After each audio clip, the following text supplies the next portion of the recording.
No Facebook, além de acompanhar a programação da TV AD Perus, é possível acessar um acervo com milhares de fotos dos nossos eventos. Tudo é registrado e publicado com muito zelo para que mais pessoas saibam quão grandes coisas o Senhor tem feito para louvor da sua glória. Curta nossa página, deixe seus comentários, compartilhe nossos conteúdos aos seus familiares, amigos e colegas de trabalho. Seja um semeador da boa semente.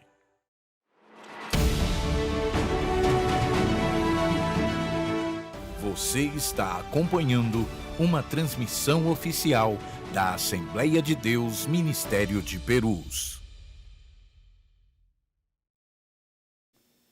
A paz do Senhor Jesus, meu irmão, a paz do Senhor Jesus, minha irmã, seja bem-vindo a mais uma aula da Escola Bíblica Dominical aqui da Catedral de Perus. É uma satisfação para nós, neste momento, estarmos nos reunindo tanto com os nossos alunos aqui da Igreja Sede, quanto com os irmãos das demais regionais, das demais igrejas que estão agora ligados aqui na TV AD Perus, acompanhando a nossa aula neste domingo, hoje o último domingo do ano, dia 28 de dezembro de 2025. E eu quero pedir para você que está nos acompanhando, que divulgue, né, que compartilhe o link desta aula para que possa chegar ao maior número possível de pessoas, para que todos juntos possamos ser edificados pela palavra de Deus. Sempre que nós não temos a atividade presencial da Escola Dominical aqui na nossa igreja, nós temos aqui esse espaço em que nós conversamos sobre o assunto da lição, e para não perder, né, a sequência aí das aulas da Escola Dominical. E hoje, numa ocasião muito especial,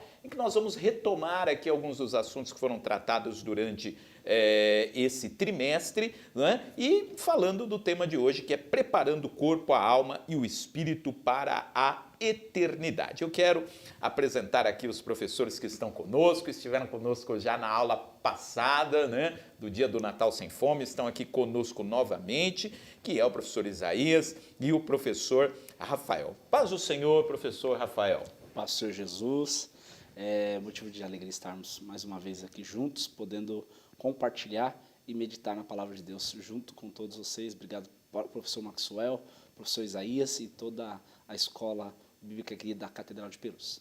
Lembrando, o professor Rafael, ele é professor da classe Abraão, que é a classe dos irmãos aqui da nossa EBD. E também nosso superintendente, professor Isaías. Paz do Senhor, pastor Maxwell. Paz do Senhor, pastor Rafael. Muito obrigado novamente pelo convite que nos fora feito, né? É sempre um prazer estar aqui trabalhando, debatendo sobre a aula em questão e queremos crer que, como as demais aulas, será muito proveitosa para a nossa Escola Bíblica Dominical. Muito bem. Durante esse trimestre, nós tivemos a oportunidade de estudar o tema Corpo, Alma e Espírito, a restauração integral do ser humano para chegar à estatura completa de Cristo, e a lição de hoje é um fechamento geral dessa temática, né? E é um fechamento muito prático, porque o título diz que nós devemos preparar tanto o corpo, quanto a alma, quanto o espírito para a eternidade. Ou seja, tudo que nós estudamos no decorrer desse trimestre não se resume àquilo que nós fazemos aqui na Terra, mas nos prepara para a eternidade. É esse o assunto que nós vamos estudar hoje. O texto áureo diz que a nossa cidade está nos céus, de onde também esperamos o Salvador, o Senhor Jesus Cristo, Filipenses 3:20. E a verdade prática, que é a frase que sintetiza a lição de hoje, é: na vinda de Jesus, nosso corpo abatido será transformado em um corpo glorioso e, como um ser integral, habitaremos para sempre com ele no céu. Eu quero pedir aqui ao professor Rafael para fazer a leitura do texto bíblico em classe. São dois textos, né? Um em Tito 2 e outro em 1 de Pedro, capítulo 1. Então, professor Rafael, por favor. Amém. Tito 2, 11 ao 14, 1 Pedro 1, do 13 ao 16. Diz assim: porque a graça de Deus se há manifestado, trazendo salvação a todos os homens, ensinando-nos que, renunciando à impiedade e às concupiscências mundanas, vivamos neste presente século sóbria, justa e piamente, aguardando a bem-aventurada esperança e o aparecimento da glória do grande Deus e nosso Senhor Jesus Cristo, o qual se deu a si mesmo por nós, para nos redimir de toda iniquidade, purificar para si um povo seu, especial, zeloso e de boas obras. 1 Pedro. Portanto, cingindo os lombos do vosso entendimento, sede sóbrios e esperai inteiramente na graça que se vos ofereceu na revelação de Jesus Cristo.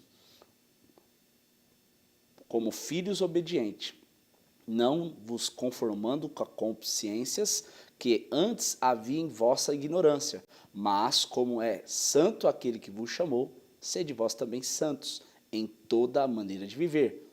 Porquanto está escrito, sede santos, porque eu sou santo. Amém. Vamos orar nesse instante, quero pedir que você que está nos acompanhando, para que Deus possa estar conosco, né, durante toda esta aula, nos dirigindo, né, em tudo aquilo que venhamos a fazer. Amado Deus, glorioso Pai, nós estamos em Tua presença e nós somos gratos a Ti por essa oportunidade de juntos estudarmos a Tua Palavra. E eu quero lhe pedir, Senhor, da Tua bênção sobre a vida de cada um daqueles que está nos acompanhando nesse instante. Aquele que está assistindo esse vídeo agora, aquele que vai nos acompanhar depois, mas que Tu possa, Senhor, fazer com que o Teu nome seja glorificado.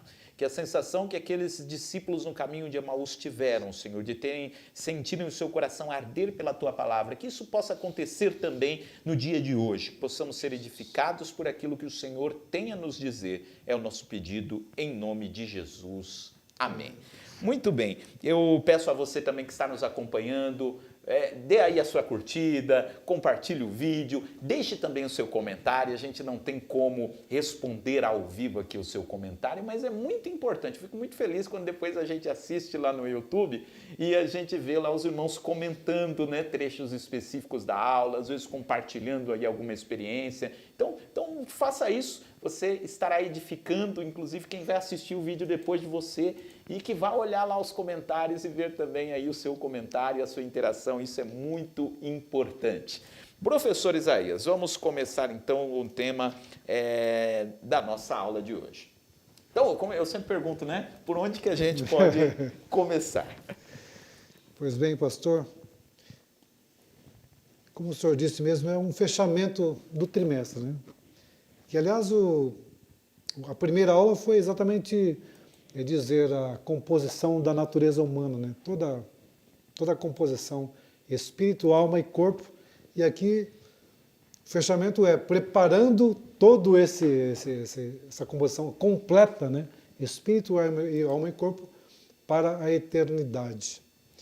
E o comentarista vai falar aqui lições importantíssimas, que essa lição, apesar de ser um fechamento de todo o trimestre, ela tem um foco específico, que tudo isso que nós comentamos durante esse trimestre, eles convergem para isso, para a nossa preparação para a vida eterna. Porque não é apenas eu estar informado, ter sido informado durante o trimestre todo a respeito da composição do corpo, da alma e do espírito. Tá, para que isso? Só por saber, ou por intelectualmente entendermos como funciona isso? Não, é para que nós estejamos preparados, né, para a vida eterna. Inclusive, o texto lá que nós vimos na primeira lição, que é a 1 Tessalonicenses 5:23, né? Todo vosso espírito, alma e corpo sejam preparados para a vinda do Senhor. E eu achei interessante esse versículo aqui que o comentarista colocou, já no primeiro tópico, subtópico 2 aqui, de 1 Coríntios 15:19, lá no finalzinho, né? Se esperarmos em Cristo só nesta vida, somos os mais miseráveis de todos os homens. Quando estávamos no último culto de domingo, eu observei, até fiz uma anotação, até me lembrei aqui nesta lição, que foram cantados 3 hinos. O hino 401, até anotei lá, né? Tudo nos mostra que Cristo já volta. Depois o hino 125, venha outra vez nosso Salvador. Depois o hino 74, talvez Cristo venha ao romper da aurora. Venha ao romper da aurora. Os 3 hinos falando sobre a volta de Cristo, né? E aí depois os jovens também cantaram um hino que falava sobre a volta de Cristo. O conjunto das irmãs também cantou um hino que falava sobre a volta de Cristo. O coral também fez menção, né? O coral acho que foi na ceia, o Céu Lindo Céu, acho que cantou na ceia, né?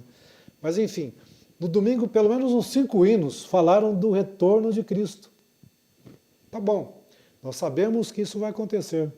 E voltando para a nossa lição, como é que está o nosso corpo, a nossa alma e nosso espírito para esse encontro? Estamos preparados ou não? Aqui no segunda carta de Pedro, capítulo 3, versículos 3 e 4, diz: sabendo primeiramente isto, que nos últimos dias virão escarnecedores, andando segundo as suas próprias concupiscências e dizendo: onde está a promessa da sua vinda? Porque desde que os nossos pais dormiram, todas as coisas permanecem como desde o princípio da criação. Ainda 8 e 9 diz: mas amados, não ignoreis uma coisa, que um dia para o Senhor é como 1000 anos, 1000 anos como um dia. O 9. O Senhor não retarda a sua promessa, ainda que alguns a tenham por tardia, mas é longânimo para convosco, não querendo que alguns se percam, senão que todos venham a arrepender-se. Então veja, a lição tem tudo a ver com isso, né?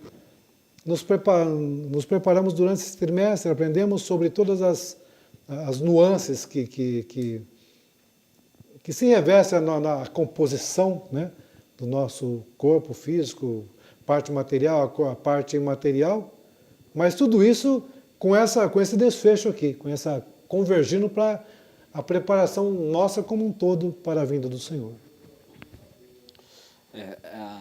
Ao longo do trimestre também, e lembrando da última aula sobre a regeneração, falando sobre isso, a importância também disso, a santificação, que é a palavra-chave que está na lição, e é a separação, né? E sabermos separar para Deus primeiro, né? Mas saber separar também e entender, né? Que foi o que a lição todo esse trimestre vem ensinando, para entendermos o espírito do homem, entender a alma e o corpo, saber, ou talvez assim, o funcionamento de cada um e saber administrar, essa nossa vida, né? E é importante quando nós sabemos separar, porque muitas vezes há uma mistura também, nós vemos a mistura, as pessoas não conseguem separar, não que dá para separar, né? Que a alma e o espírito tem como separar, né? Já foi estudar sobre isso, né? E o corpo, enfim. Mas a questão de separarmos de forma assertiva, de forma entregue total ao Senhor e ter em vista, sem dúvida, a nossa meta final. A nossa meta final é os céus, que já foi dito aqui pelo nosso professor Isaías, e nós precisamos se ater a isso e manter a fé. Eu lembro do texto de Paulo, e ele vai dizer isso, 2 Timóteo, se não me engano, que ele vai dizer, em Efésios ainda: combati o bom combate, terminei a carreira, mas guardei a fé. Ele sabia que estava nos últimos dias de vida, e é interessante, ele sabia que estava pronto a ser levado ou ser tomado para o Senhor, e ele vai defender a fé. Olha, combati o bom combate, terminei a carreira, guardei a fé, e mais ainda, a coroa da justiça já está preparada, já está reservada. Já está me reservada a coroa da justiça, e não só para mim, mas para todos que amarem ou desejarem a sua vinda. Então ele centraliza ali que ele passou por tudo, né? E ele vai ali, Timóteo, é a hora. E aí interessante que ele vai terminar, vai pegar a capa, vai pegar isso, vai pegar aquilo, e ele vai colocar algumas coisas que parece que era aleatório, mas não era.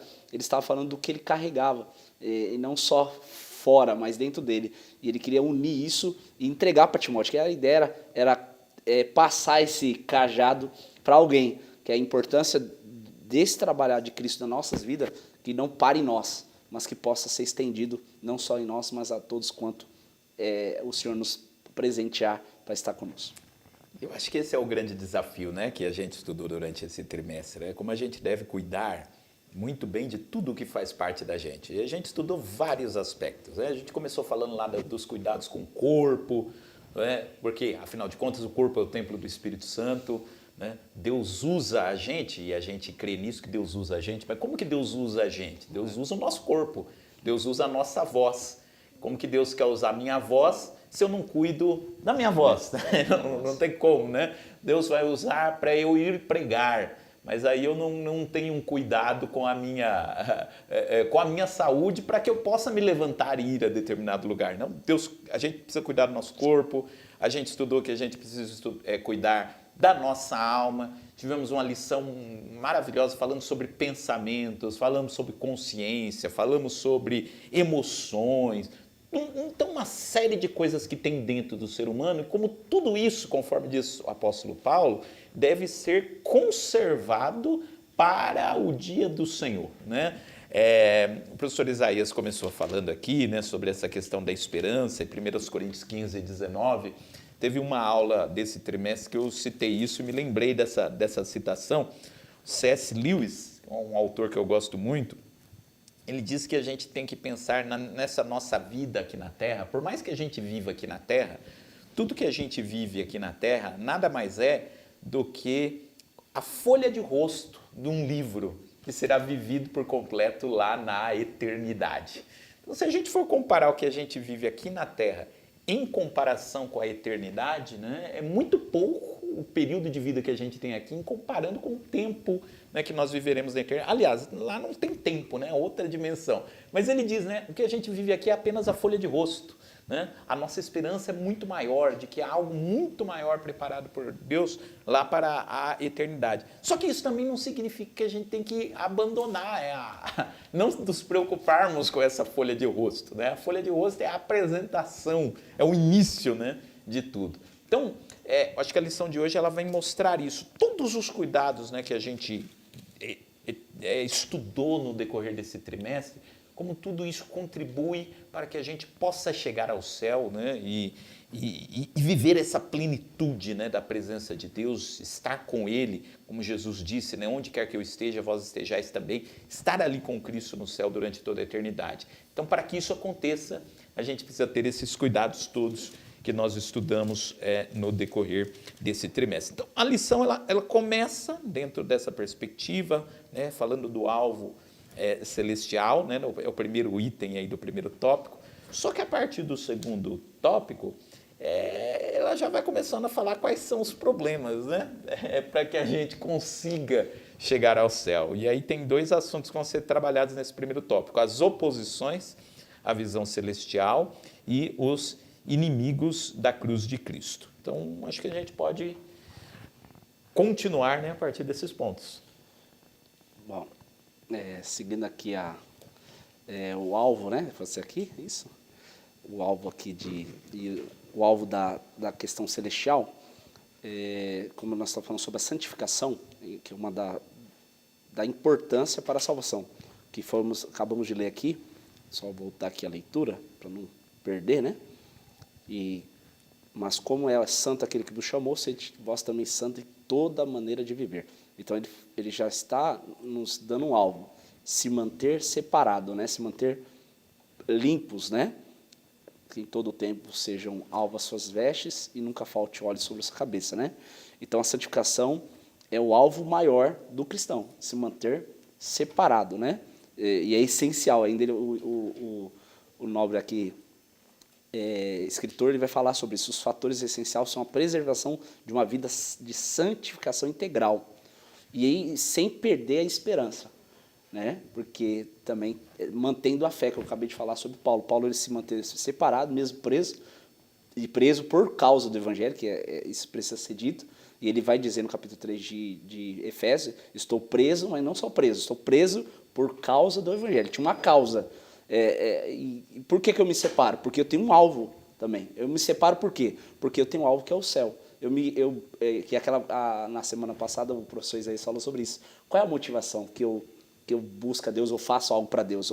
Então eu me separo por causa dele, por causa da sua vinda. Porque eu amo a vinda, como Paulo diz em 2 Timóteo 4, 5, 7, 8 em diante, que ele vai falar, não só para mim, mas todos que amarem ou desejarem a sua vinda. Eu tenho um alvo, e o alvo é o céu. E como o alvo é o céu, eu preciso me separar. E aí eu preciso evitar o pecado. E aí que é a dificuldade. Qual homem que acaba não errando e pecando? E aí como voltar a reconhecer isso e vivenciar essa vida de santidade, né? Porque o adversário vai trabalhar, que aí a oposição, que é tirarmos do alvo. Vamos fazer ele errar. E qual é a maneira? Pode ser pela mente, pode ser pelo pensamento, né, como nós falamos, pode ser um sentimento, pode ser algo, mas independente do que seja, que nós possamos manter o alvo que é Cristo e a separação está separado do Senhor. A questão essa busca pelo eterno, né, faz parte da natureza humana. Entretanto, a busca pelo eterno do ponto de vista bíblico tem, acho que já podemos avançar um pouco, né, as oposições a essa visão celestial, as oposições e os inimigos da cruz de Cristo. A gente vai entrar mais especificamente a partir do tópico 2, mas a gente vai ver isso na medida em que nós caminhamos na fé. E isso fica muito mais evidente dependendo do local que você reside, que você mora, local geográfico mesmo. O que eu quero dizer com isso? Quando você está, por exemplo, num país que existe a perseguição ao cristianismo, parece que você tem muito mais desejo, muito mais anseio de que venha logo, de que Cristo venha logo, do que nós aqui que somos um país livre, né? Livre, um país numa condição cômoda. Então a grande preocupação às vezes não é nem o inimigo externo, somos nós mesmos. O que nós queremos? Olha, eu estou bem situado aqui, né? A gente sempre ouve dizer, não, os jovens, não, Jesus não volta agora não, eu preciso casar, eu preciso me profissionalizar. E daqui a pouco você fala, poxa, agora que eu estou estável aqui no meu emprego, estou bem casado, peraí, deixa, né? Não volta logo não. Mas eu quero crer que esses irmãos nossos, que estão lá num local onde a perseguição é muito ferrenha e diária, a pessoa está dizendo, volta logo. Aliás, as literaturas apocalípticas, elas foram escritas exatamente em períodos como esse, né? Contexto de grande perseguição. Contexto de grande perseguição, sobretudo o livro do Apocalipse, né? As cartas às igrejas. A perseguição do imperador Domiciano, né? Domiciano. E, então, eles estavam, como diz assim, né? Ora vem, Senhor Jesus, Maranata, venha logo, Senhor Jesus. E como eu disse na introdução aqui, nós cantamos os hinos que falam sobre a vinda de Jesus, mas isso se está tornando cada vez mais escasso falar nos nossos púlpitos sobre a vinda de Jesus. Parece que hoje é muito mais empolgante, né? Muito mais receptível pela igreja, pela plateia, ouvir falar de prosperidade, de chave de casa, de chave de carro. Isso é mais importante do que o céu. E isso nos distrai do nosso foco, da nossa meta, do nosso goal, né, que é o céu. Nós temos que chegar lá. Nós não podemos perder esse foco. E é isso que o comentarista vai falar aqui. Mas como deve estar nosso espírito, alma e corpo? Como nós estamos nos preocupando com isso, com as disciplinas, como já falamos na lição número 11, né? Com as disciplinas espirituais, como estamos fazendo isso para que nós cheguemos ao céu? Porque se nós ficarmos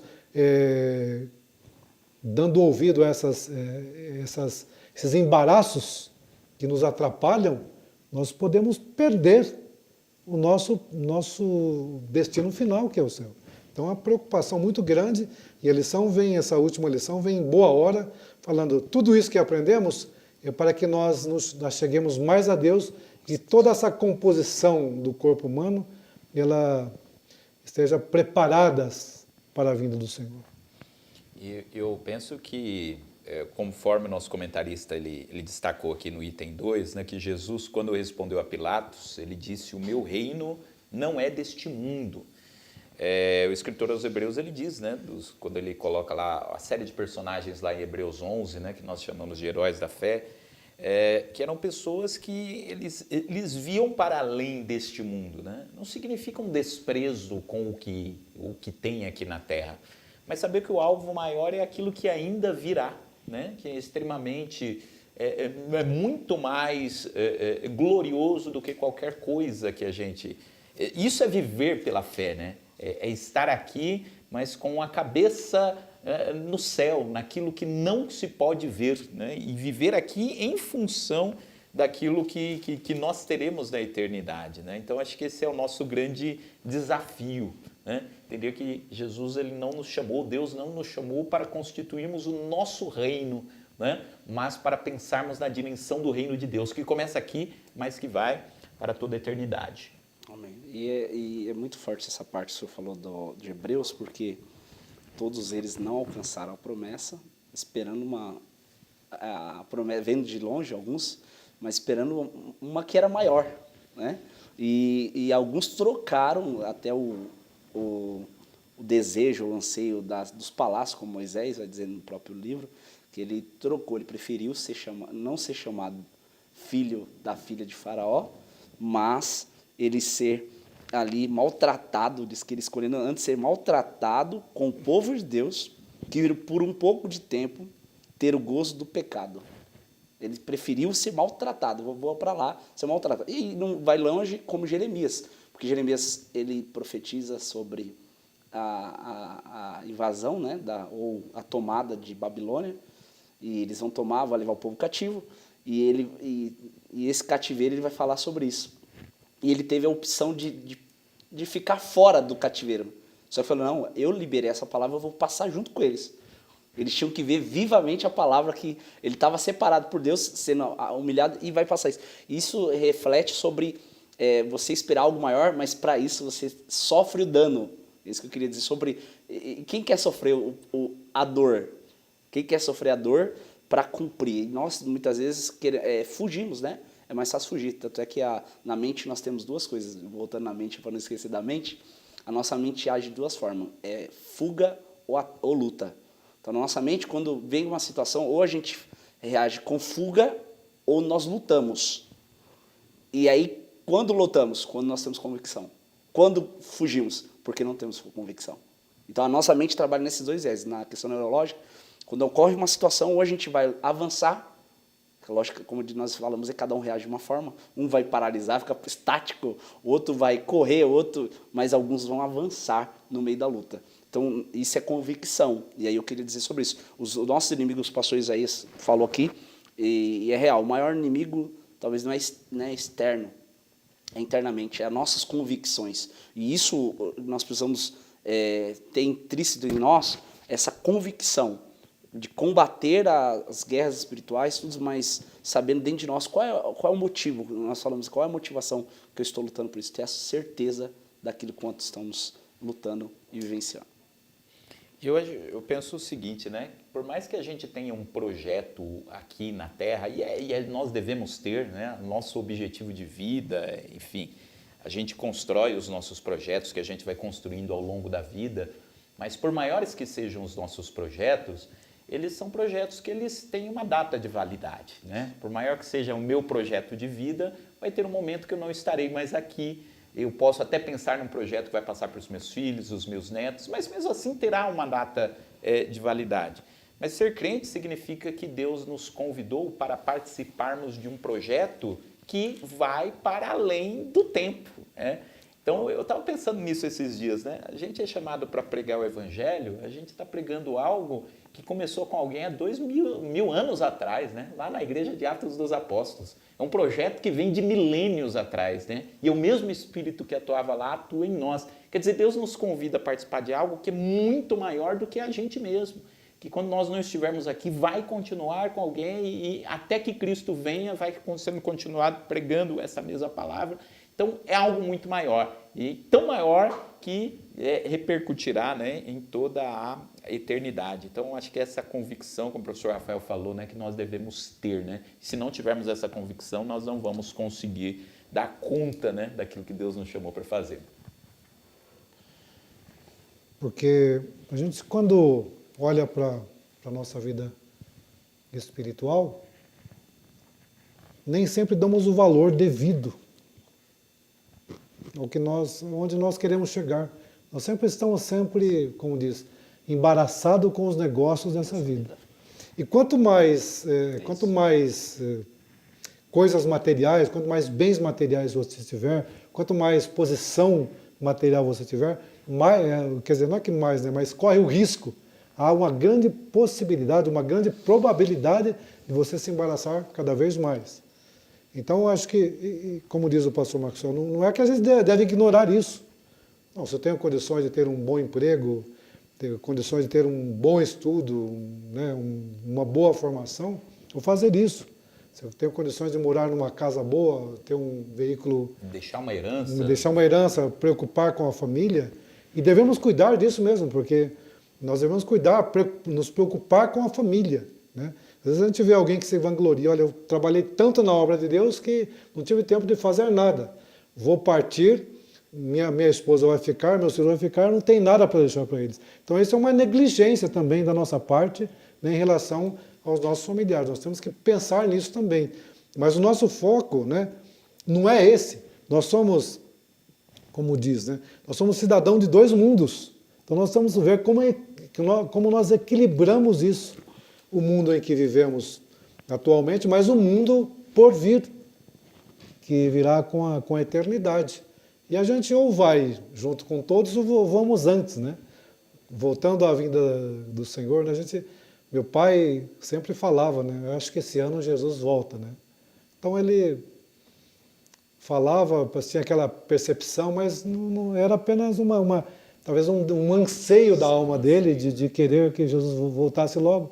Mas ele foi antes, ele já está com o Senhor, e claro que muitas outras pessoas tiveram essa mesma percepção, mas Jesus não voltou ainda. Lembro que o conjunto de jovens cantava um hino, não me recordo do hino, mas é um hino que falava sobre a vinda de Jesus. Lá na década de 70, 80, eu fazia parte do grupo de jovens lá, aqui da igreja, né? 70, 80, 90, não me recordo do hino.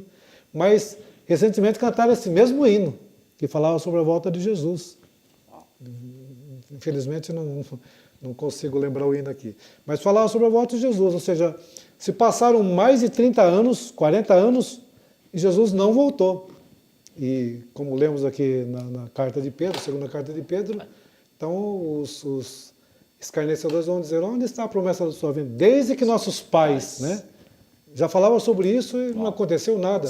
Mas nós continuamos crendo, porque fiel é o que prometeu.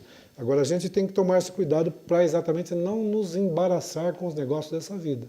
Onde está o teu tesouro? Aí está o teu coração. Então tem que tomar cuidado com isso. Para a gente não se envolver tanto com os negócios dessa vida, a ponto de não ter, por exemplo, tempo, né, para as coisas de Deus. Ter tempo, não ter espaço mais para as coisas de Deus. Então, um grande perigo que nós corremos nesse tópico 2, 3, né? Oposições à vida celestial, à visão celestial, e os inimigos da cruz de Cristo. É um grande perigo que nós corremos, que temos que tomar cuidado, para que nós estejamos preparados para a vinda do Senhor. E o tópico 2 da lição, o título do tópico 2 é Perigos de Teologias Modernas, e embora o título seja Teologias Modernas, né, são ideias que estão muito presentes nos dias de hoje, é isso que o comentarista quer colocar aqui, mas algumas dessas ideias elas são bastante antigas, né, mas que vão tomando novas formas. E ele começa falando aqui sobre o cristianismo secularizado, né, essa palavra secularizado no sentido que ele coloca aqui, né, ele está falando de um cristianismo que parece que vai dependendo cada vez menos de Deus, né? Isso seria um cristianismo secularizado. A partir do momento que você vai... Porque o secular, né? A gente fala muito disso, né? Tem o secular e aquilo que é o sagrado. O secular seriam as outras esferas da vida. Embora eu acho que é errado a gente pensar, né, que Deus é só uma parte da nossa vida. Não, Deus está presente em tudo. Mas, enfim, quando está se falando aí do secularizado... essa ideia que vai se construindo, né, de você ir indo dependendo cada vez menos, né, de Deus. Um cristianismo que vai tirando Jesus do centro, que vai tirando, né, a importância, as coisas de Deus especificamente, daquilo que a gente vai pregando. E ele vai falar então sobre o cristianismo secularizado, os falsos discursos, e no tópico 3, no item 3, falando também sobre a prosperidade, existencialismo e engajamento cultural. Professor Rafael, o que a gente poderia comentar a respeito desse segundo tópico? Bom, é bem importante, na realidade, E voltando a essa questão, mais assim, trazendo sobre saber separar todas as coisas. Porque muitas vezes a pessoa é um empresário. Ela tem que saber que ela é empresário, não na igreja. Na igreja ele é um servo de Deus, ele é um pastor, ele é um político. Ele é um político não na igreja, por mais que tenha o seu cargo público, né? E assim vai. E isso está se tornando real, porque muitas vezes a pessoa separa, né? Ela não sabe separar, né, a sua função no exercício onde ela está inserido, e aí isso começa a trazer um conflito até um conflito de identidade. Ela tem que saber que ela é um cristão, independente do ambiente que ela esteja, e ela pode estar servindo numa função, mas ela saber quem ela é em Cristo. A função não é maior do que não é a maior, porque identidade hoje nós estamos cristã. vendo não sei se você percebe isso, e eu falo porque eu trabalho em políticas públicas sobre drogas, sobre saúde mental, eu trabalho em alguns ambientes. Só que isso não difere, eu não posso misturar isso e não posso trazer isso como uma verdade para a igreja. A minha verdade da igreja é a palavra de Deus, então é importante assim, o que aprendemos, desenvolvemos, mas isso não pode ser, isso não vai me levar para o céu. Vamos falar aqui no verbo um pouco mais rasgado, que nós estamos falando sobre a salvação também, e sobre isso, e não misturar no cristianismo. Então nós estamos vendo que estão defendendo muito mais as pautas militantes, realmente, estão trazendo mais conteúdos, estão defendendo mais do que o evangelho. E nós precisamos defender o evangelho. A pauta nossa maior é a palavra de Deus. E sim, claro, podemos influenciar dentro da onde estamos, seja politicamente, socialmente, economicamente, mas tudo levando a maior ênfase nossa é a palavra de Deus. Então nós precisamos ter esse entendimento, né, nesses dias de hoje, porque estamos muito envolvidos realmente com tantas situações que estão ocorrendo hoje, e nós precisamos ter esse entendimento claro, né, para podermos funcionar em qualquer ambiente e o nome do Senhor ser glorificado. Nós temos nesse contexto aí duas teologias que podemos dizer assim, né? A teologia da libertação, que tem uma visão católico-romana, Sim. que vai trabalhar com o homem, a questão social do homem, como ele vive, onde ele vive, o que ele come. Ou seja, a ênfase saiu da salvação da salvação espiritual para um céu, né, para a salvação apenas física. Ele precisa ser alimentado, e de fato precisa. Ele precisa ter uma boa moradia, de fato precisa. Mas isso são coisas secundárias, diríamos assim, né? O foco principal do Evangelho é exatamente o caráter, a questão espiritual da pessoa, para que ela seja salva, né? De forma que a gente, ou seja, essa teologia dá muito mais ênfase no lado físico, do lado material do homem, e de certa forma negligencia essa forma, o lado espiritual. E numa versão evangélica dessa teologia da libertação, a teologia da missão integral, que é uma versão evangélica, que foi lá no Pacto de Lausanne, na Suíça, né, em 74, se não me falha a memória, que vai dizer que o homem tem que ser tratado como um todo, mas, de novo, né, o homem tem que ser tratado como um todo, espírito, alma e corpo, mas a ênfase ainda continua sobre a questão social do homem, a questão, né, física do homem, antropológica do homem, né? De forma que a gente não pode ignorar isso, esse lado, né? Tanto é que a preocupação da igreja primitiva lá, quando foi instituídos os diáconos lá, exatamente para cuidar desse lado social da igreja.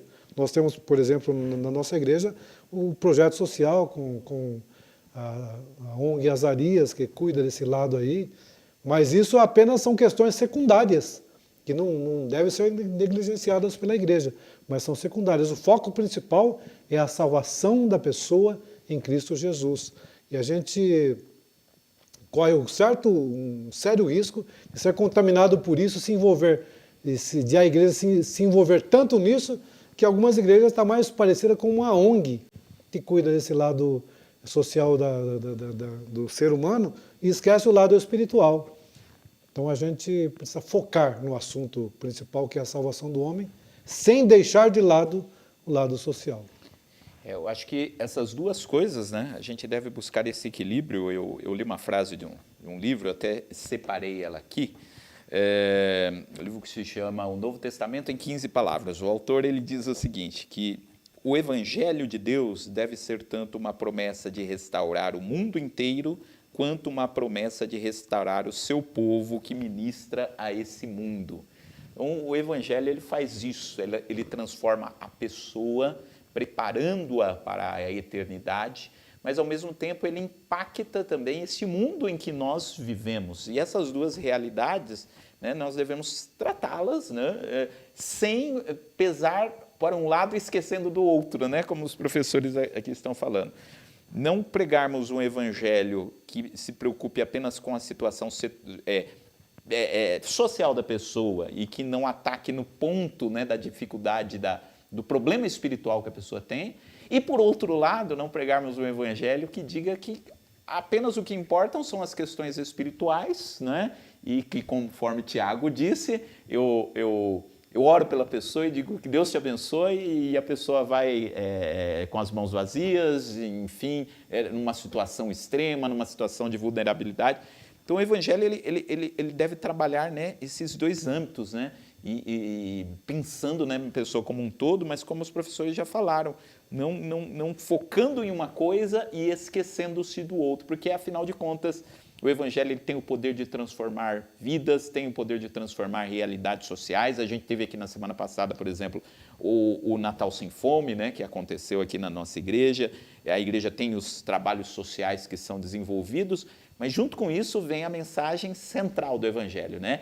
O Evangelho chega transformando a realidade social, mas por quê? Porque muda o interior do ser humano, né? Porque tem uma mensagem que transforma quem o ser humano é, né? Então, eu acho que essas duas coisas, a gente tem que ter esse olhar, né? Para não fazer uma coisa esquecendo-se da outra. Porque, conforme eu vou ler de novo a frase, o Evangelho de Deus deve ser tanto uma promessa de restaurar o mundo inteiro, né, quanto uma promessa de restaurar o seu povo que ministra a esse mundo. Então, são essas duas realidades, né, que nós devemos sempre nos atentarmos. Eu não sei, professores, os senhores querem comentar algo mais aí a respeito desse tópico 2? Fica à vontade. E aproveitando essa última fala sobre isso, a igreja não pode ser misturada, não ser reconhecida como assistencialismo, né? Ela faz evangelização, né? Senão acaba misturando, e nós podemos sim servir, que eu acredito, como eu disse aqui na semana passada, Deus é prático, nós precisamos ser práticos. E Tiago, eu gosto muito de Tiago também disso, porque ele fala sobre isso. A fé sem obra é morta. Então, nossas ações, claro, tem que estar ligado àquilo que o foco maior, que é a salvação. Estou levando uma água, levando algo, para quê? Qual é o sentido? Qual é o sentido desse trabalho? Então, tem que ser muito bem orientado, e nós conseguimos fazer uma obra que as pessoas identifiquem Cristo e ela seja alcançada por esse trabalho. Muito bem. Queria só comentar um pouco sobre o tópico 2 e o 3 aqui. Primeiro, desses falsos discursos. A gente vai ver, ultimamente, tem muitas pessoas hábeis para falar, pessoas com discurso bonito, mas muito bem light, né? Não se fala mais sobre pecado. O céu, ora, se vier, beleza. Se não vier, está muito bom aqui, sobretudo no nosso contexto aqui, está bom demais aqui. Se vier o céu, amém. Se não vier, também não estou muito preocupado, não. Então, são discursos muito bem elaborados, com pessoas muito inteligentes. Tem alguns desses na mídia aí falando, que não confronta mais o pecado. Então, o pecado não é confrontado. Aqueles textos bíblicos que vão confrontar o pecado, ou não é lido, não é explorado na Bíblia, ou é explorado adequando, né, para que as pessoas se encaixem também dentro da Bíblia. E tem algumas proposições, vamos atualizar, já que esse discurso aqui bíblico aqui não atende o nosso público, vamos atualizar a Bíblia, então, fazer uma atualização para que ela comporte também essas pessoas que não se enquadram nesse contexto. Então é muito perigoso isso, e tem muitos adeptos atrás desses pastores, né? Então, o comentarista fala aqui que a gente precisa pregar um evangelho simples, né? porém integral e poderoso. Jesus salva, cura, batiza com o Espírito Santo e breve voltará.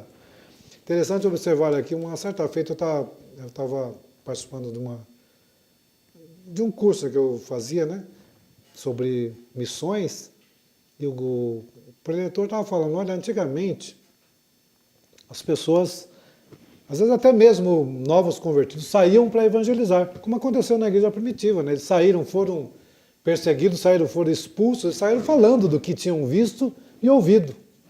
E hoje a gente vai preparar um missionário, ele vai fazer um curso de missões. Não estou dizendo que isso não é correto, né? Dependendo do contexto, sim, precisa disso. Mas ele fica lá 4 anos se preparando, aprende uma língua, aprende os costumes, 4 anos. Nesses 4 anos, quantas pessoas deixaram de ouvir essa simplicidade aqui? Ó? Cristo salva, cura, batiza e breve voltará. E quantas pessoas não foram para o inferno porque não teve alguém, porque alguém deixou de ir lá por estar preparando. De novo, dizendo, não estou fazendo uma apologia aqui à ignorância teológica, não é isso não. Mas a gente fica muito preocupado com o que deve falar, como vai abordar, e investe tanto tempo nisso e deixa da simplicidade do Evangelho. Você é um pecador, você precisa de Jesus, e essa é a palavra que eu tenho para você nesse dia. Você precisa de Jesus, precisa de ser salvo, e a pessoa, como dissemos na aula anterior, a pessoa ouve aquilo ali, o Espírito Santo trabalha e ela se converte. Depois ela vai crescendo, né, gradualmente, crescendo espiritualmente, né? E interessante aqui também o tópico 2.3, falando um pouquinho aqui, só para... Daqui a pouco já passamos para o tópico 3, né, que é o último tópico, mas a prosperidade e o existencialismo e engajamento cultural. De novo, né, voltando ao nosso dia a dia, ó, estamos preocupados com o nosso engajamento cultural aqui, a prosperidade, o comentarista fala aqui da teologia da prosperidade, que está perdendo a ênfase, né, nos últimos tempos, né, porque parece que à medida que a população vai tendo uma ascensão social, parece que vai perdendo um pouco o interesse por essa teologia da prosperidade.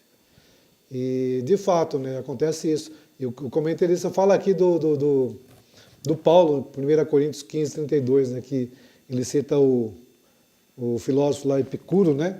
Comamos e bebamos que amanhã morreremos. Então, se a vida se resume a esse contexto aqui, né, natural, aqui esse contexto, o nosso cotidiano aqui, vamos comer, beber, que amanhã vamos morrer e acaba-se tudo. Mas não, nós entendemos que não acaba-se tudo. Nós comemos, bebemos e amanhã morreremos, certamente. Mas amanhã morreremos e isso acompanha, as nossas obras acompanham, né? Está ordenado a morrer uma só vez, e as suas obras acompanham, vindo depois disso as consequências eternas daquilo que fizemos na nossa vida enquanto estivemos aqui no nosso dia a dia. Então, a preocupação que devemos ter com isso também, não é apenas comemos e bebemos porque amanhã morreremos. Sim, acontece isso. Mas e depois da morte? O que vem depois da morte? Muito bem, né? O apóstolo Pedro, se não me engano, é o apóstolo Pedro que diz que já que nós temos essa esperança no céu, que pessoas nos convém ser aqui, né? Em santo trato e piedade. Eu acho que esse é o grande desafio, né?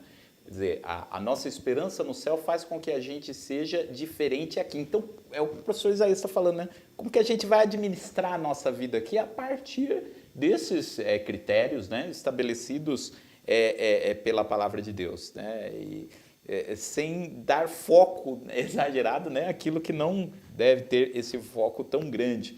Eu queria perguntar aqui para os professores, eu acho que a gente pode já começar a partir aqui para o tópico 3, né? Tópico 3, né? Conservando o espírito, a alma e o corpo, porque no tópico 1 a gente falou aqui a respeito do céu, do nosso alvo. No tópico 2 a gente falou um pouco sobre esses perigos, sobre essas ideias que podem prejudicar, né, essa nossa busca pelo céu. E acho que o tópico 3 vai falar aqui do como, né? Como fazer isso, como conservar o corpo, a alma e espírito, estando prontos, né, para o retorno de Cristo, conforme Paulo escreve aqui em 1 Tessalonicenses 5:23, que é o texto que dá início, né, a esse tópico 3. Professor Rafael. Bom, essa fala enfática, né, como diz aqui o nosso escritor do apóstolo Paulo, ele está referindo, né, a manter-se, né, e também se abster, né, de todo mal, novamente se separando, né.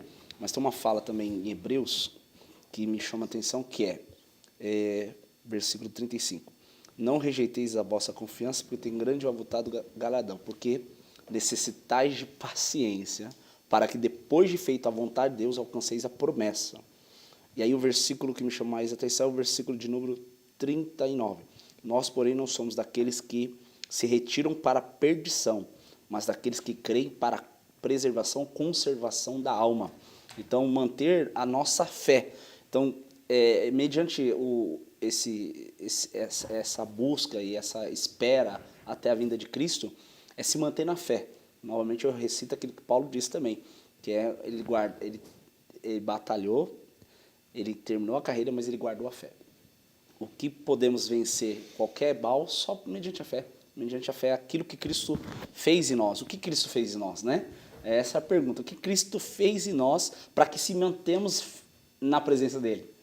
Diante de tantos assédios, vamos dizer assim, de ataques, né? De tentações, de ofertas, né? Hoje a distração é o que mais tem, para nos distrair da presença. Mas aí Paulo e aqui Hebreus também vai dizer, nós não somos daqueles que se retiram para a perdição, ou se jogam para a perdição, mas somos aqueles que perseveram para a conservação, para mantermos, né? Se mantemos como? Crendo, na fé. Por quê? Porque o desejo do apóstolo Paulo aqui está dizendo que que o povo de Tessalônica fosse santificado e conservados e prontos para a volta de Cristo. Mas como me mantenho? Na fé, na crença, porque o justo viverá da fé, ainda no Hebreus 10, 38. Mas se ele recuar, a minha alma não tem prazer nele. Então a gente precisa manter a fé. Hebreus 12, 14 diz, segui a paz com todos e a santificação, sem a qual ninguém verá o Senhor. Então nós vamos voltar novamente para a lição 11, que fala das disciplinas espirituais. A oração, a leitura bíblica, o jejum, para que nós estejamos preparados e santificados para esse momento. É claro que a gente sempre comenta, né? Como nós vamos chegar à estatura de um varão perfeito? Eu penso, que nós não chegaremos a essa estatura de um varão perfeito aqui na Terra. Mas nós devemos perseguir isso. Não sei até que ponto chegaremos, né? Mas devemos correr atrás disso, termos como alvo isso, a nossa progressão espiritual. Nós estamos numa escalada em santificação, e como o pastor Rafael disse aí, tem muitas coisas nos distraindo. Se olharmos para um lado ou para o outro, tem uma porção de coisas nos distraindo no nosso dia a dia aqui. Nós temos que tomar cuidado para que isso não nos embarace na nossa ascensão espiritual. E não querendo também, às vezes você ouve alguns pastores, alguns pregadores, né, que ele, como diz, está rotando santidade, né? Então, você olha para ele, você fica imaginando, meu Deus, como é que o Senhor é tão santo e eu estou tão lá embaixo, quando ele fala de tanta santidade, que jejua tantos dias, que está num propósito, que está e como Deus usa ele. E eu não estou dizendo que a pessoa está sendo hipócrita ou está mentindo a respeito disso. É bem verdade que alguns até dão um ênfase maior do que deveria sobre isso, né? Mas isso parece que é chamar a atenção para si mesmo. Estou dizendo que ela está fazendo isso, mas quem olha de fora dá a impressão que, poxa vida, mas eu quero ouvir sobre Cristo. Eu quero que Ele apareça, como o João diz, eu quero que Ele cresça e que eu, né, diminua cada vez mais. E quanto mais eu diminuir, mais Ele aparece. E deixa que as pessoas veem isso em nós. Não é para que eu saia falando que eu sou santo, que eu jejuo tanto dia, que eu fiz tanto dia de jejum. É claro que depende do contexto, até posso falar com a pessoa em particular, mas isso não, de certa forma, eu diria, não edifica a igreja, né? Porque não aparece Cristo, aparece mais eu. A ênfase está mais em mim do que no próprio Cristo. Mas a gente precisa sim, tomar cuidado com isso, mas precisa sim crescer em santificação. E aí os exercícios espirituais, que é a leitura bíblica, a oração e o jejum, vai nos levar mais próximos de Deus, porque esse é o nosso objetivo e esse é o objetivo de Deus na nossa vida também.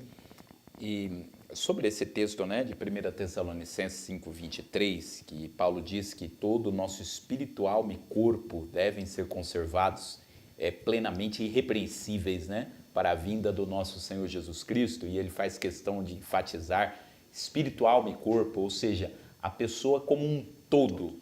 Então esse texto está dizendo isso. Tudo que a gente estudou durante esse trimestre, né, as características da alma, do espírito, do corpo, devem ser plenamente conservadas e irrepreensíveis. Essa palavra irrepreensível quer dizer, a gente tem que chegar num nível, é claro que a gente, como o professor falou aqui, né, a gente só vai ter a estatura do varão perfeito quando chegarmos no céu, né, mas a gente deve lutar para ter um mínimo de motivos para que alguém fale, né, de nós. Isso em todas as áreas da vida, né? Então, por exemplo, você pode ser um bom crente e estar feliz e às vezes até orgulhoso, né? Como o professor falou, né? Eu oro, eu jejuo e tal. Mas, por exemplo, exige-se que o crente seja um bom funcionário lá na sua empresa.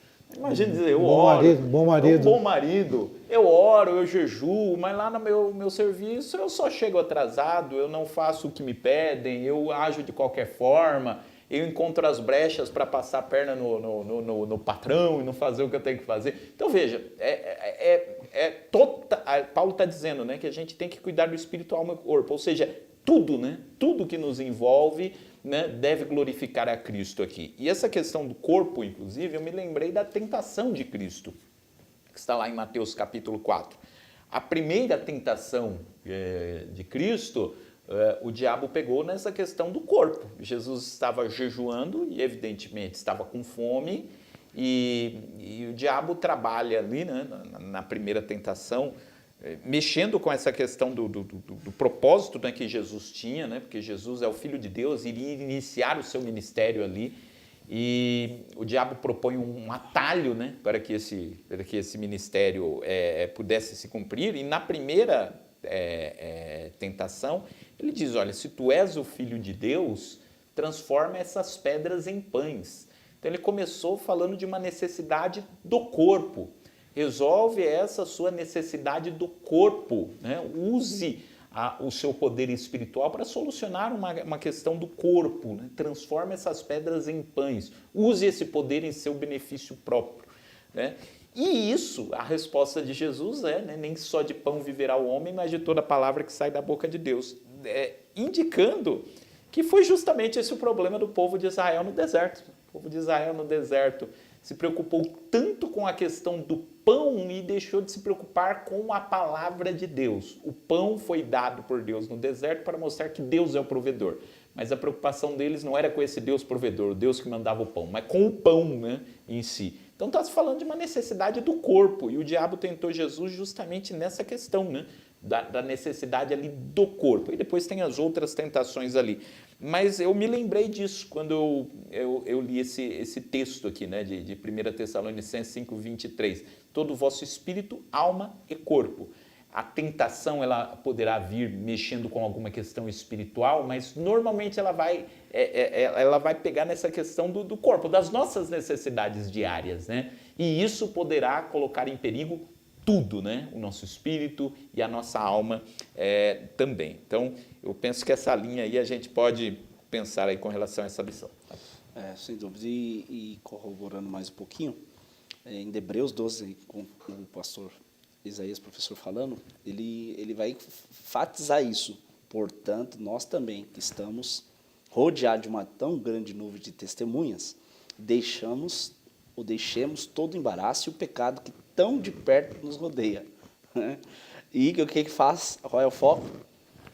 Fazer o quê? Corramos com paciência para a carreira que nos está proposta. O que está nos proposto? Né? Olhando para Jesus, autor e consumador da fé, qual pelo gozo que lhe estava proposto, né, suportou a cruz, desprezando a afronta, e assentou-se à direita Deus, ou do trono de Deus, né? Ou seja, aí ele vai continuar dizendo, considerar, pois, aquele que sofreu contradições dos pecados, sofreu tentações, e aí mais para frente vai dizer, tudo ele foi tentado, mas ele não cedeu. Esse é o Cristo, né? E nós, com tantas coisas nos rodeando, embaraço, todo esse processo, nós precisamos ter um foco realmente, que é olhar para Jesus, olhar para o nosso autor e consumador da fé, manter a nossa confiança.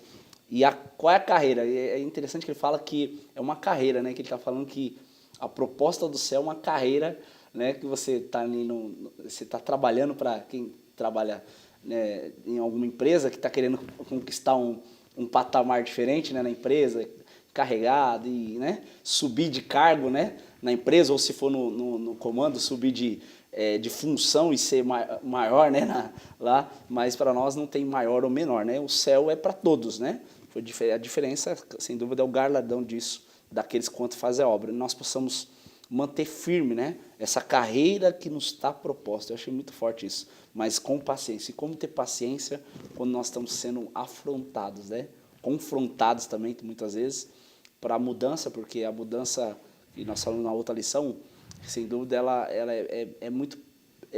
cada um tem uma, lógico. O pecado é na hora, né? Aceitou a Cristo, foi limpo de todo pecado. Mas e depois? Né? Como manter essa limpeza, essa pureza, tudo isso? Essa é a proposta. A gente precisamos continuar incentivando os nossos irmãos. E aí vai incentivo nosso. Como? Já foi dito pela oração, a disciplina da lição 11, mas muito mais olhando para Jesus, autor e consumador da nossa fé. Falando de caminho, né? De uma meta a ser seguida, de olhar para um alvo que é Jesus, tem uma máxima que diz, né, que a menor distância entre 2 pontos é uma reta. Uau. Essa é uma máxima, um axioma, na verdade, né? A menor distância entre 2 pontos é uma reta, né? E isso é verdade, porque se você fizer qualquer curva, por menor que seja, ela vai ser maior do que a reta. E a gente tem que trilhar por essa reta. Agora, o que acontece? A gente, no nosso dia a dia, a gente às vezes desvia um pouco, desviar um pouco para a direita.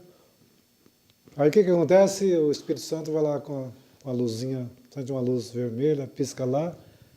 Você fala, pô, você está fora do seu itinerário, da sua reta. Volta para lá. Daqui a pouco você vai para a esquerda. De novo. E o nosso dia a dia é assim, né? A gente... de repente está num nível assim, vamos dizer, santificação, né? Lá quase no topo, lá quase a varão perfeito, daqui a pouco desce um pouquinho, vai para a direita, vai para a esquerda, o Espírito Santo está sempre dirigindo, conduzindo. Ele faz uma analogia disso com o GPS, né? Quando você coloca no seu GPS para onde você quer ir, ele olha a melhor opção, o caminho mais curto e mais rápido. Olhando do ponto de vista espiritual, é exatamente isso, o caminho mais curto e mais rápido. A Bíblia nos dá, né? Mas o que acontece quando nós desviamos do GPS? Quando nós nos perdemos, de repente entramos num local que não deveria entrar, muito comum isso, né? Às vezes tem você entra à direita aí, como é que é? Tem aqueles termos que ele usa, termos geográficos lá, a sua... Me falhou aqui a memória aqui. Mas entra à direita aqui na próxima saída, né? Bifurcação. Na bifurcação, né? Mas aí você vai, tem duas, agora qual que é? Tem essa aqui, tem a outra ali a 10 metros, né? Você acaba entrando na outra. Aí o que o GPS fala? Estamos recalculando a sua rota, né? Você saiu da sua rota, nós vamos voltar para onde nós estávamos. É exatamente isso que o Espírito Santo fala. Você saiu do caminho, saiu da rota que é traçada para você, eu estou recalculando a sua rota, você tem que voltar para onde você estava, porque senão você vai demorar mais tempo, pode se perder. Volta ao primeiro amor lá Volta atrás. ao primeiro amor, né? Ou senão você pode se perder para onde você entrou aí, você vai se dar num lugar que não é o melhor caminho, você pode não conseguir retornar mais. Então o Espírito Santo vai trabalhando a volta para a sua rota. Então, acho que é uma analogia bem apropriada, né, para dizer como nós, olhando para a Bíblia, né, nós vemos qual é a direção que nós devemos tomar, qual é o alvo que nós devemos chegar e como podemos fazer o melhor percurso no menor tempo e com o menor esforço possível. E às vezes no GPS, né? Aí ele indica o caminho lá, você fala, não, ele está errado. O que ele pensou aqui? Aí você vai pelo seu caminho. Aí você pega lá o congestionamento e fala, não, é que ele tinha razão, né? E às vezes, claro que é uma analogia, mas não é uma analogia perfeita, não existe, né? Qualquer coisa que você faça comparando do ponto de vista espiritual não é perfeito, né? Às vezes o GPS pode estar errado, ou pode indicar um caminho que não é o melhor, quer dizer, talvez é o mais rápido, mas não é o melhor caminho. Não é mais seguro, por exemplo, né? Você te indica por um caminho que é mais problemático, você pode ter problema lá. Ele erra, né? Mas via de regra, ele quer te dar a melhor opção, né? Do ponto de vista mais rápido, né? E sem essa questão do GPS aí, acho que todo mundo tem uma história para contar, né? Cada um teve uma experiência, né? Mas eu estava pensando, e o pastor Isaías estava falando sobre isso, e aí você vê quando a direção, né? Apocalipse capítulo 2 em diante, no capítulo 2 e 3, o anjo vai... São 7 igrejas, são 7 direções para o anjo da igreja. As igrejas desse texto que está falando, para quem vencer, vai dar-te a coroa da vida, está falando da salvação, né? Também. Mas para cada anjo da cada igreja, ele liberou um elogio ou correção. E alguns também advertência. E teve só uma que, além de levar um elogio e uma observação, ela recebeu uma promessa, dos 7. Mas todos recebiam, outros não receberam nem elogio, só correção e advertência, né? E aí nessa rota, aí nessa proposta, dessa carreira, nós precisamos ver o que estamos recebendo. Elogio. E tem um GPS que dá elogio, tem um lá que, ó, parabéns, você foi certinho, tal. Parabéns, você chegou ao seu destino, né? Brincadeiras à parte, mas a palavra que o anjo, e ali o Espírito de Deus entregando ao anjo da igreja era correção, elogio ou advertência. Nós precisamos saber o que nós estamos ouvindo, né? Nessa trajetória nossa com Deus. Muito bem. E com essa nossa reflexão, né? Nós chegamos então ao final dessa nossa conversa aqui a respeito da aula, mas antes de nós orarmos aqui por você e agradecermos também pela sua participação, nós vamos agora ao momento de contribuição. Então vai aparecer aí na tela, aliás já apareceu aí na tela, os caminhos para você fazer aí a sua contribuição com os dízimos e as ofertas. Você pode apontar aí o seu celular para o QR Code, fazer aí a sua contribuição ou usar a chave Pix, né, que é o CNPJ da igreja. Então, aproveite esse momento também para fazer a sua contribuição para a obra do Senhor. Enquanto isso, nós vamos adorar a Deus com um hino que foi gravado em um dos eventos aqui da nossa igreja. A minha obra. E falando de história, tem uma história que eu gosto de contar que diz assim: sempre que leio a história de Cristo, eu fico a pensar com grande emoção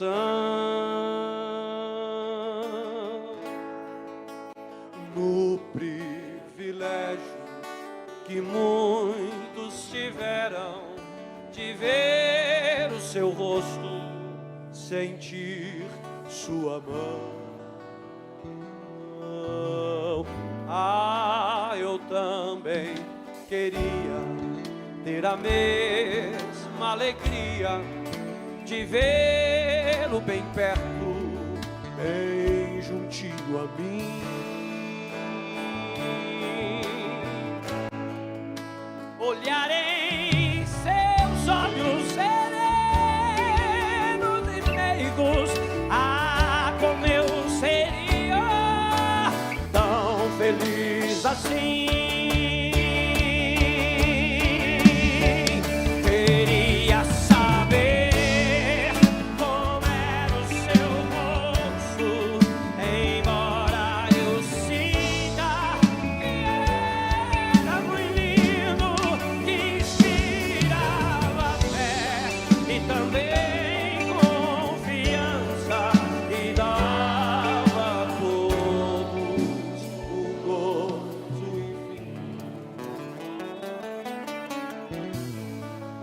Mas quando eu vejo as gravuras ou quadros pintados daquilo que que dizer ser o meu Senhor.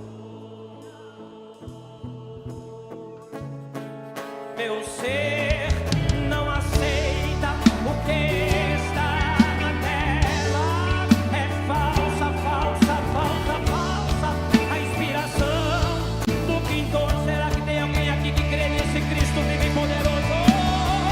Não creio no Cristo vencido, cheio de amargura, sem morte de dor. Eu venho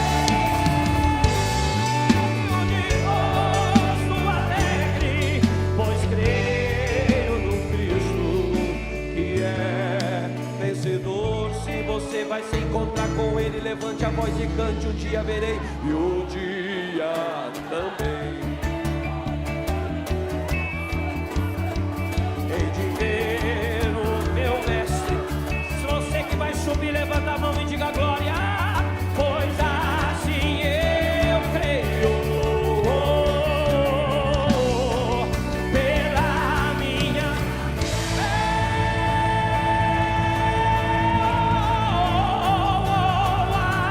aleluia, aleluia, aleluia, aleluia, aleluia. Verei a Jesus. Diga novamente: verei a Jesus. Coral de igreja, diga: verei Jesus.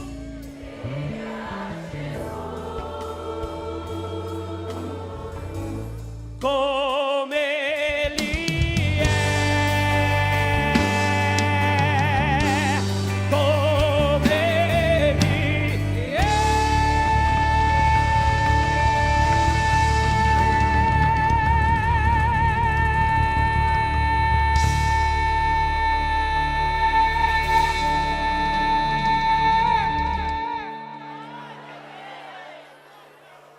Eu sou Veremos a Jesus como Ele é, conforme foi destacado no hino que nós ouvimos e que fecha também a nossa lição de hoje. Tudo aquilo que aprendemos durante esse trimestre é por conta da nossa certeza que um dia veremos a Jesus como Ele é, veremos Ele face a face, como foi cantado. E essa é a nossa esperança. E é por isso que nesse final nós queremos orar por você, para que a sua fé, para que a nossa fé possa ser fortalecida, para que possamos chegar todos juntos àquele grande dia em que veremos a Jesus. Mas antes de orarmos, eu quero primeiro agradecer a você que esteve nos acompanhando, quero agradecer a nossa equipe de mídia que nos proporciona essa possibilidade, né, de termos aqui essa gravação, agradecer a nossa igreja, nosso pastor Elias Cardoso, a superintendência da Escola Dominical, pastor Edson Dominicales, presbítero pastor Edson Dominicali, presbítero Isaías, também é superintendente da Escola Dominical, a nossa equipe de professores, agradecer o professor Isaías que esteve mais uma vez aqui conosco, o professor Rafael que esteve aqui conosco também, que Deus abençoe e que Deus abençoe a vida de cada um que está nos acompanhando. Em 2026 estaremos de volta, quer dizer, no domingo que vem, né? Parece que faz falta tanto tempo, mas é domingo que vem, já é 2026, estaremos aqui novamente estudando sobre a Trindade, que será o tema que nós estudaremos no próximo trimestre. Então, muito obrigado a você que esteve conosco hoje e durante todo o ano na nossa escola dominical. Quero então dar aqui a palavra final aos nossos professores, depois pedir ao professor Rafael para estar orando por todos nós. Finalizando, né, e o hino que veio muito a calhar com o assunto que discutimos nessa última aula aqui. Para que nós vejamos a Jesus como Ele é, precisamos estar preparados para isso. Porque, caso contrário, nós vamos vê-lo, mas do outro lado, né? Isso é o problema, vamos ver de qualquer forma.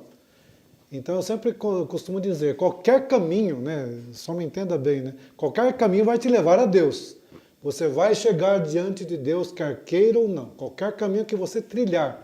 O problema é de que lado você está quando você estiver diante de Deus. Você está do lado dele ou está do lado contrário? Né? Mas eu achei interessante aqui, só para concluir, né, no tópico 3.2 vai falar sobre uma santificação completa. O comentarista fala, uma santificação completa na qual parte alguma de nosso ser fica de fora, nem mesmo nossos afetos, pensamentos e intenções. Mateus 5:8. Ele continua: tudo em nós deve ser santificado, no espírito, na alma e no corpo. Aí ele conclui: por nossa própria força isso é impossível, mas pelos meios da graça divina isso é plenamente possível. Então, não adianta nós queremos lutar para que a gente consiga essa santificação por nossos próprios esforços. Nós precisamos necessariamente do Espírito Santo morando em nossas vidas. Amém. Deus abençoe a todos. Obrigado mais uma vez a nossa escola aqui da Catedral de Perus, nossos superintendentes. Obrigado, pastor Maxwell, nossos professores aí, participar dessa aula. Vamos orar? Agradecer a Deus. Querido Deus, Pai, Deus, em nome de Jesus, mais uma vez, nós queremos te agradecer por esse tempo oportuno de aprendizado, de conscientização, o seu trabalho nas nossas vidas através dessas palavras, de tudo quanto nós aprendemos aqui. Nos ajuda, nos convence cada dia, nos convence a estar na Tua presença, que nós possamos estar redimidos, transformados, regenerados, transformados pelo Senhor. Nos ajuda em tudo, para que o Seu nome em tudo seja glorificado. Nós acreditamos nisso, nós cremos, ó Pai, que o Senhor opera. Abençoa o Seu servo, todos que pediram oração nas redes sociais, todos que estão acompanhando, que no próximo ano seja um ano de vitória, de mais conquista, mais crescimento, e que nós possamos crescer na graça e conhecimento em nome de Jesus te agradecemos. Amém. Amém. Que Deus abençoe e até 2026. AD Perus, desde 1947, abençoando o Brasil. No Facebook, além de acompanhar a programação da TV AD Perus, é possível acessar um acervo com milhares de fotos dos nossos eventos. Tudo é registrado e publicado com muito zelo para que mais pessoas saibam quão grandes coisas o Senhor tem feito para louvor da sua glória. Curta nossa página, deixe seus comentários, compartilhe nossos conteúdos aos seus familiares, amigos e colegas de trabalho. Seja um semeador da boa semente.